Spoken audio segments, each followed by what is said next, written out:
Hi, this is Nolan from Benchmark, and in today's video I'm going to show you how to export a DXF file from GeoMeasure's Survey Crew. So what I'm going to do is on my project screen here, I'm going to click on Export File. Now before I go and check for my DXF, if I go into my Format Manager here, what I'm going to do is check out and make sure that my DXF option is selected.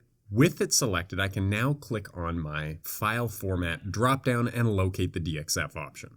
Then I can change any files that are relevant to my DXF file, and if all is set correctly here, what I'm going to do is click on Export at the bottom left corner, select my file save location. I can give the file any relevant name, and then finally select Save to save the file in the folder.